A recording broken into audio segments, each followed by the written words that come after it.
Hi, my name is Tom Heffel, and this channel is all about helping students learn chemistry. In this video, we're going to begin our three-part series on LeChatelier's principle.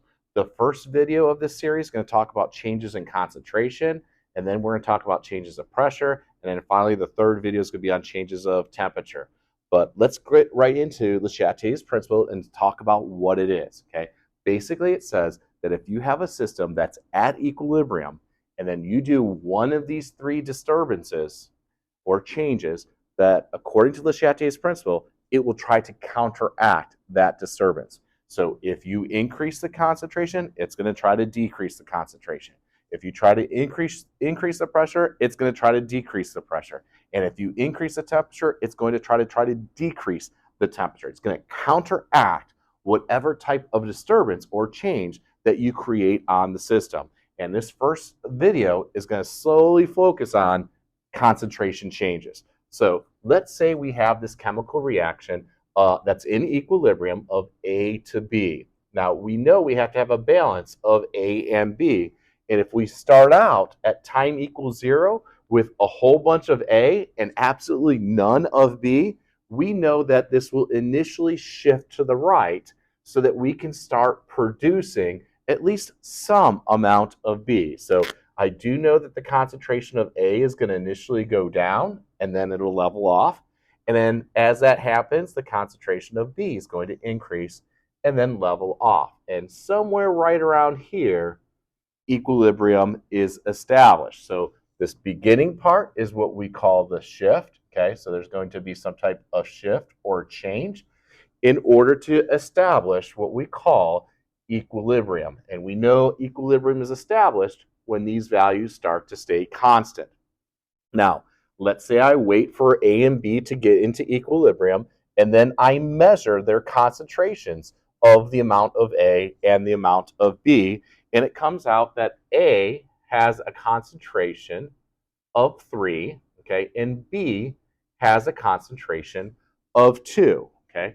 I'm going to take those values and plug it into my equilibrium expression, which we've discussed in previous videos.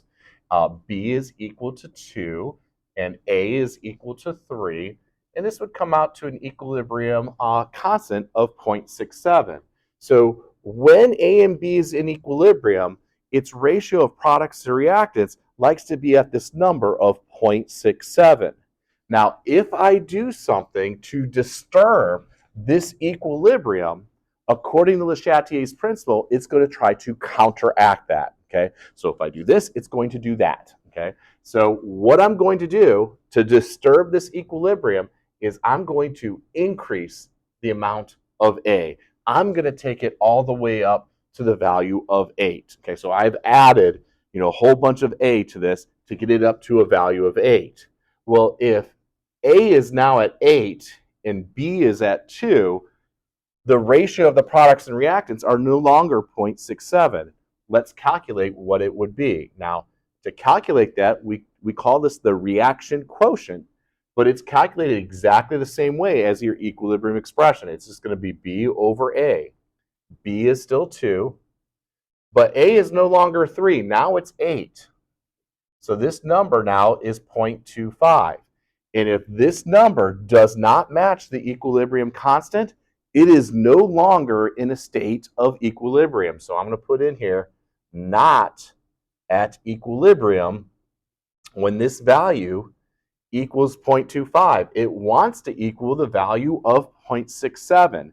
So how does it get back to 0.67? Well, 0.25 is a small number, and we need to increase it to 0.67.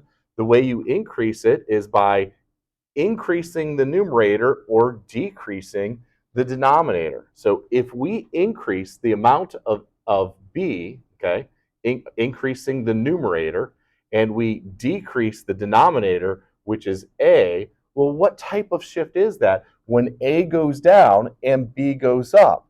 Well, that to me looks like a shift to the right. And that's going to be your answer to this question, okay? So that's the answer. So when we increase A, this reaction will shift to the right, okay? Because it's trying to reestablish this value of 0.67, okay? Well, as this shifts to the right, the A is going to go down and the B is going to go up, okay? And let's say that this goes down by 2, so it has now a value of 6. And let's say if this goes down 2, then this has to go up 2, so let's say it has a value of 4. Let's plug that in, see what it equals to, right? Okay, so if this goes down by 2 and it goes up by 2, we got this balance of 6 to 4, right? And I want to make sure that we know that this is the B and this is the A. So B over A, which is going to be 4 over 6. Hey, check that out. It now equals the equilibrium constant. So this 6 to 4 ratio is the same thing as the 3 to 2 ratio, okay, when we're talking about our reactants and our products, okay? So it reestablished equilibrium by shifting to the right, okay? Now, remember, the action that I did, okay, is that I took A and I increased it. That was my action or my change or my disturbance. And according to LeChatelier's principle, we're going to decrease the A as the counteraction, okay? And by decreasing A, that means a shift to the right. So if we were on a test, okay, and I was asking you this question, what would happen if I increase the amount of A?